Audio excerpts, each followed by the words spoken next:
करो gate number, gate बंद करते हो।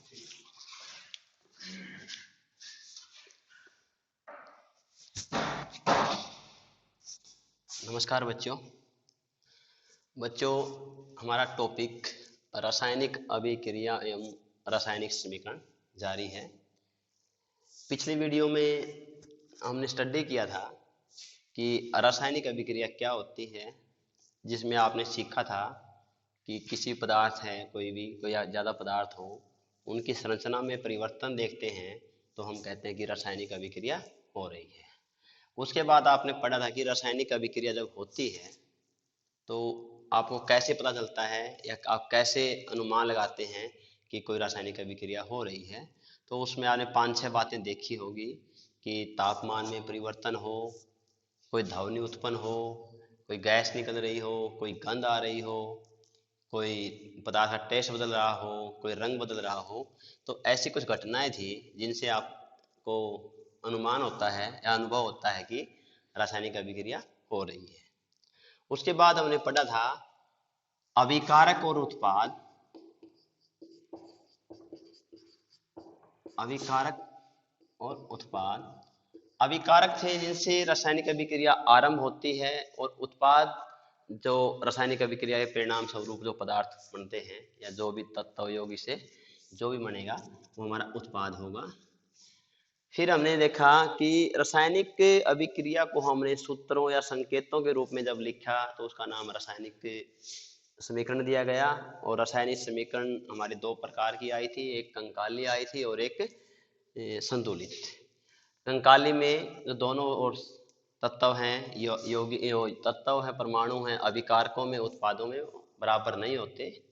जब उनको बराबर हम कर देते हैं तो हमारी समीकरण संतुलित हो जाएगी। उसके बाद हम पढ़ रहे थे कि रासायनिक अभिक्रिया कितने प्रकार की होती हैं। तो कल भी उनके कुछ नाम बताए थे, एक बार वहाँ रिपीट करते हैं, फिर आगे हम पढ़ेंगे कि रासायनिक अभिक्रियाएं, उनका विस्तार पूर्वक वर्णन। अभिक्रियाएं जो होती हैं उनके प्रकार थे। नंबर 1 संयोजन अभिक्रिया। संयोजन अभिक्रिया। नंबर 2 वियोजन अभिक्रिया। नंबर 3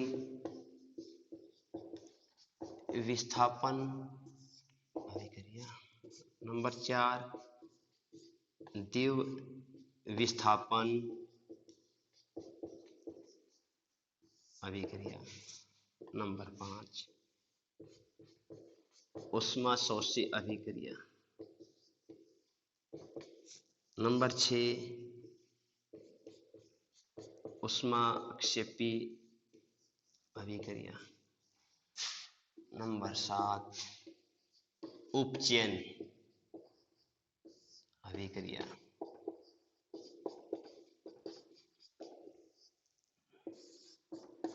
नंबर 8 अपचयन अभिक्रिया। नंबर 2 उपोपचय अभिक्रिया। नंबर 10 विद्युत अपघट्य अभिक्रिया। नंबर 11 तापीय अपघट्य अभिक्रिया। नंबर 12 अवक्षेपण अभिक्रिया। और नंबर 13 सौर अभिक्रिया।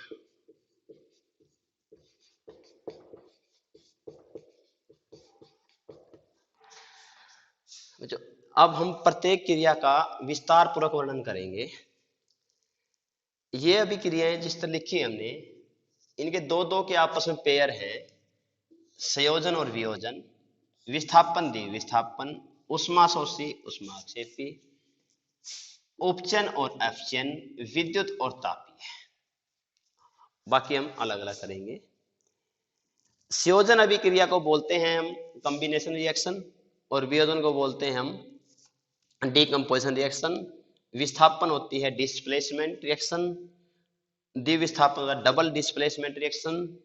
ऊष्माशोषी endothermic reaction, exothermic reaction, redox reaction, sorry, oxidation reaction, reduction, redox, electrolysis, thermals, crystallines और सोलर। सबसे पहले हम शुरू करते हैं संयोजन अभिक्रिया।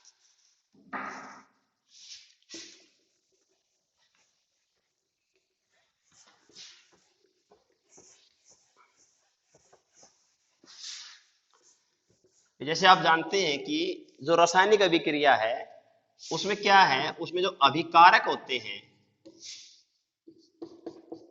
वो नए उत्पादों का निर्माण करते हैं।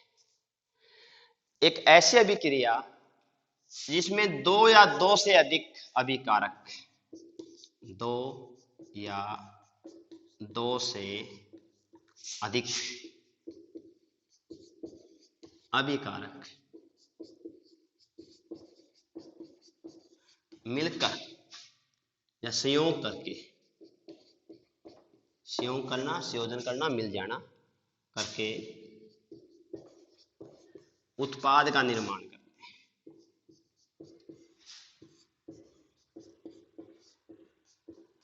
उत्पाद का निर्माण करते हैं तो उसको हम कहते हैं संयोजन अभिक्रिया कहलाती है। संयोजन अभिक्रिया कहलाती है।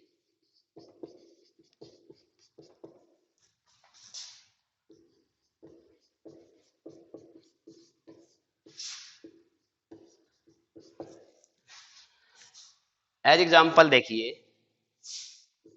हमारे पास मैग्नीशियम है, ये ऑक्सीजन से क्रिया करे तो ये बनाएगा मैग्नीशियम ऑक्साइड। मैग्नीशियम धातु है, ऑक्सीजन से क्रिया करेगी, मैग्नीशियम ऑक्साइड बनेगा। दो अभिकारक हैं, उनसे एक उत्पादन। ये एग्जाम्पल है संयोजन अभिक्रिया का। इसके साथ साथ पीछे का आप ध्यान देखिए कि इसमें ऑक्सीजन देखिए अभिकारकों में दो हैं, उत्पादों में एक है, तो यहाँ बराबर नहीं दिखाई दे रहा, तो ये कंकाली अभिक्रिया है। इसको अगर संतुलित करना आ जाए तो आप दो से मल्टीप्लाई करेंगे, दोनों साइड आप देखेंगे मैग्नीशियम और ऑक्सीजन की मात्रा बराबर हैं, तो ये अभी संतुलित अभिक्रिया है। इसके अतिरिक्त जैसे हमारे चूना है, कैल्शियम ऑक्साइड, जो सफेदी करते हैं घरों में चूना होता है, पाउडर लाइम बोलते हैं, उसको जल मिलाते हैं हम, तो ये अभिक्रिया करके बुझा हुआ चूना बनता है कैल्शियम हाइड्रोक्साइड। ये भी एक एग्जाम्पल है संयोजन अभिक्रिया का। इसके अतिरिक्त जैसे कहते हैं नाइट्रोजन और हाइड्रोजन गैस मिलकर अमोनिया का निर्माण करती है। नाइट्रोजन और हाइड्रोजन गैस मिलकर अमोनिया बनाती है। ये भी एक संयोजन अभिक्रिया का उदाहरण है। इसके बाद नंबर 2 है वियोजन अभिक्रिया।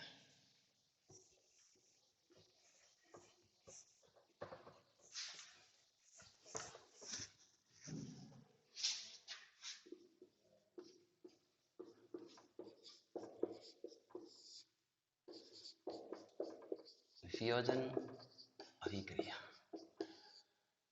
वियोजन अभिक्रिया संयोजन अभिक्रिया का विपरीत प्रक्रम है। जिस प्रकार संयोजन अभिक्रिया में दो या दो से अधिक अभिकारक मिलकर एक उत्पाद का निर्माण करते हैं, तो यहां पर क्या है कि हमारे अभिकारक कम है, एक अभिकारक है, कोई अभिकारक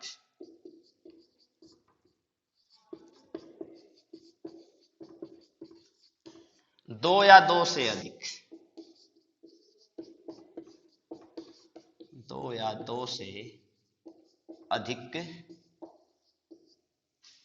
उत्पादों में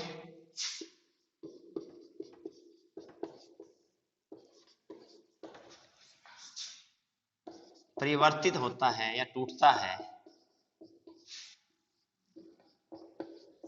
होता है, तो उसे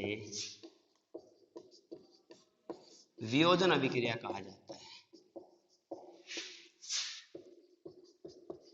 अभिक्रिया कहते हैं।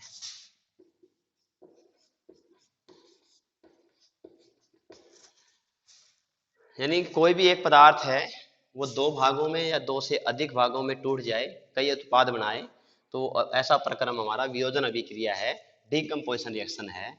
जैसे एग्जांपल है हमारे पास चूने का पत्थर, कैल्शियम कार्बोनेट, चूने का पत्थर है, इसको हम गर्म करें भट्ठी के अंदर तो ये टूट जाता है कैल्शियम ऑक्साइड, जिसको आप बोलते हैं चूना, plus CO2 carbon dioxide gas. तो ये एक एग्जाम्पल है वियोजन अभिक्रिया का। एक अन्य उदाहरण लेते हैं हम कि हमारे पास H2 है, जल है, अगर इसका हम विद्युत अपघटय कर दें, ये विद्युत की सहायता से होगा, विद्युत अपघटय, तो ये टूट जाएगा हाइड्रोजन और ऑक्सीजन में। तो ये भी एक एग्जाम्पल है वियोजन अभिक्रिया का। क्या है वियोजन अभिक्रिया?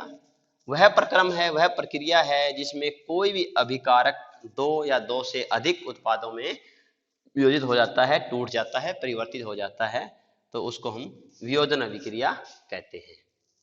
संयोजन और वियोजन दोनों शायद आगे समझ में आपके। इसके बाद है विस्थापन अभिक्रिया।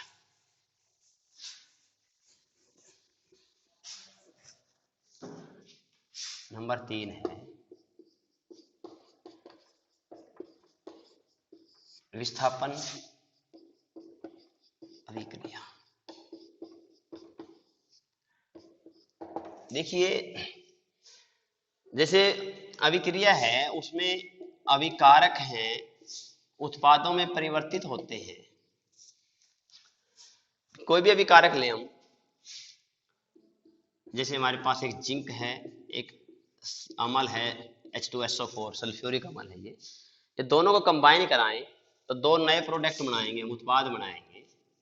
तो इसमें देखिए जो जिंक है वो धातु है और धातु हमेशा प्लस आयन देती है, और इसको अगर हम देखें एनालाइज करके इसका अपघटय हो तो ये प्लस का होगा और SO4 ये नेगेटिव होगा।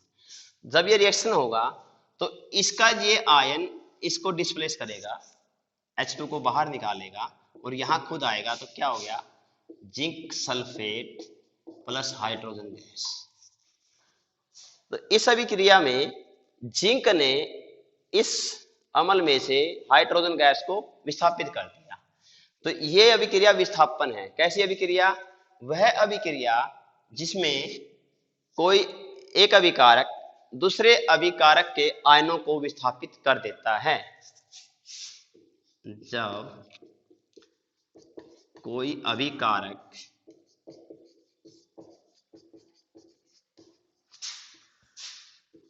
दूसरे अभिकारक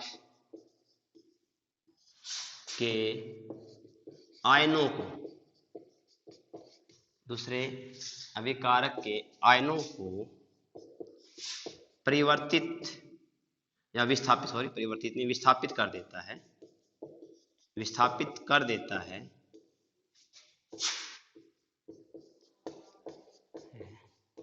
तो उसे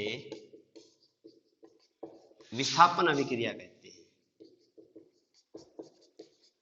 उसे विस्थापन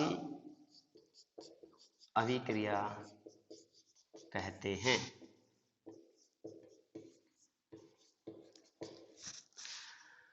इसी प्रकार इसके और भी काफी उदाहरण हैं, जैसे हमारे पास कॉपर सल्फेट का सॉल्यूशन है, इसमें हम आयरन से रिएक्शन कराएं दूसरे अभी, तो क्या होगा कि फेरस सल्फेट का निर्माण होगा प्लस कॉपर निकल जाएगा। इसमें आयरन जो लोहा है उसने कॉपर के आयनों को यहां से विस्थापित कर दिया, तो ये विस्थापन अभिक्रिया है। इसके ऊपर एक प्रश्न भी आता है कि जब कॉपर सल्फेट के विलयन में, ये है कॉपर सल्फेट विलयन लिखा है, विलयन में देखा मैंने एक्वस लगाया है, जलीय विलयन में है ये। कॉपर सल्फेट के विलयन में लोहे की कील ये आयरन है, लोहे की कील डालने पर क्या होगा? प्रश्न है कि कॉपर सल्फेट विलयन में लोहे की कील डालने पर क्या होगा या क्या होता है। ये प्रश्न आता है बार बार।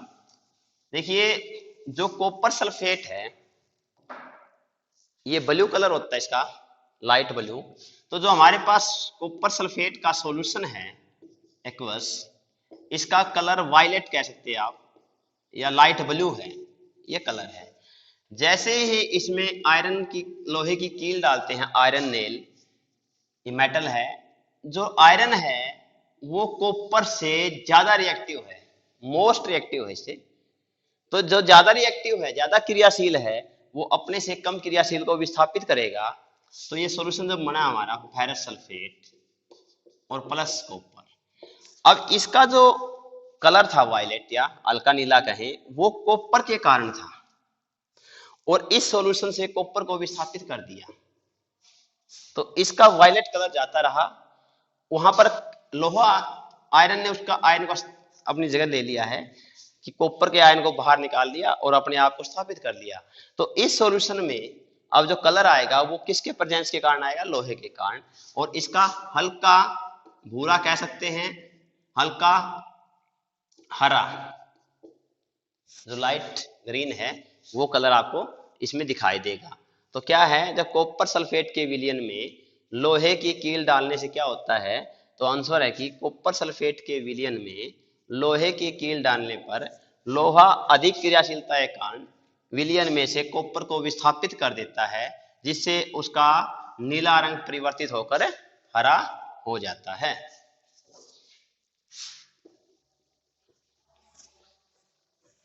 इसके बाद नंबर 4 है द्विविस्थापन अभिक्रिया है।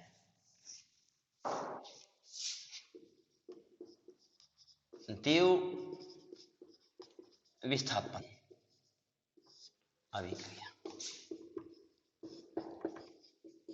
विस्थापन और द्विविस्थापन में अंतर समझने की कोशिश कीजिए कि हमारे पास दो अभिकारक हैं ए और बी। जब हम उत्पाद बनाते हैं सी और डी जो बने, जो विस्थापन में तो बी ए बी, अगर ए ज्यादा रिएक्टिव है तो बी के आयनों विस्थापित करता है, और बी अगर ज्यादा रिएक्टिव है, क्रियाशील है, तो वो ए को विस्थापित करता है। लेकिन द्विविस्थापन में क्या है कि ए बी के आयनों विस्थापित करेगा और बी ए के आयनों को। तो क्या हुआ, द्विविस्थापन अभिक्रिया क्या है? जब किसी अभिक्रिया में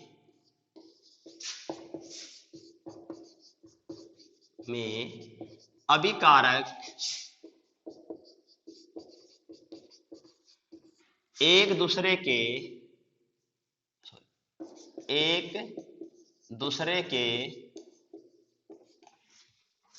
आयनों को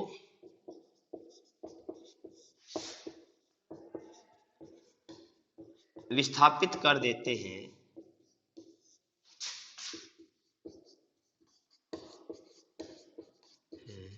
तो उसे द्विविस्थापन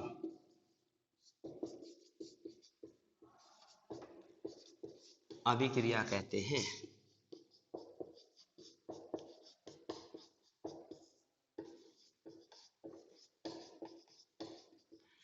वह अभिक्रिया जिसमें अभिकारक हैं जो वो एक दूसरे के आयनों को परिवर्तित कर देते हैं, विस्थापित कर देते हैं, तो उसको कहते हैं हम द्विविस्थापन अभिक्रिया। इसका एग्जांपल है Na2SO4 plus Ba barium chloride BaCl, कि सोडियम सल्फेट और बैरियम क्लोराइड दो सॉल्यूशन लेंगे, दोनों अभिकारक हैं ये। अब देखिए, ये प्लस आयन देने वाला है, ये ऋणात्मक माइनस, बैरियम धातु प्लस देगी और ये माइनस। तो क्या होगा, सोडियम धातु बैरियम को विस्थापित करेगी, इसके आयनों को, और बैरियम सोडियम को। तो क्या बनेगा, यहां बैरियम आ जाए तो बैरियम सल्फेट बनेगा, बैरियम सल्फेट, और यहां सोडियम आ गया तो सोडियम क्लोराइड। तो सोडियम और बैरियम ने आपस में आयनों का विस्थापित किया है, तो ये है द्विविस्थापन अभिक्रिया।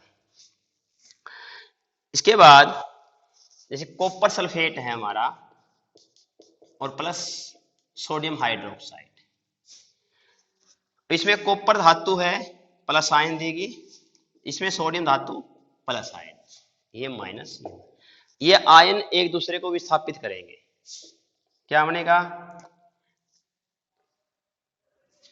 NaOH, तो इससे बनेगा NaSO4 प्लस कॉपर हाइड्रोक्साइड। तो सोडियम और कॉपर ने एक दूसरे के आयनों को विस्थापित कर दिया, तो ये एग्जाम्पल है द्विविस्थापन अभिक्रिया का। तो हमने 4 अभिक्रियाएं अध्ययन की हैं, एक बार दोबारा का रिवाइज लेते हैं। सबसे पहले हमने की थी संयोजन अभिक्रिया। संयोजन अभिक्रिया जिसके अंदर अभिकारक संयोग करते हैं, संयोजन करते हैं और नया उत्पाद बनाते हैं। उसके बाद की थी वियोजन अभिक्रिया, जिसमें एक अभिकारक कई भागों में, 2 या 2 से अधिक भागों में टूट जाता है, वियोजित हो जाता है, वियोजन अभिक्रिया है। उसके बाद थी हमारी विस्थापन, जिसमें एक अभिकारक दूसरे अभिकारक के आयनों को विस्थापित करता है, सिंगल। और द्विविस्थापन में क्या है, 2 या 2 से अधिक अभिकारक हो आपस में एक दूसरे के आयनों को विस्थापित करते हैं, तो द्विविस्थापन अभिक्रिया है। इनके एग्जाम्पल मैंने सबके समझाए हैं।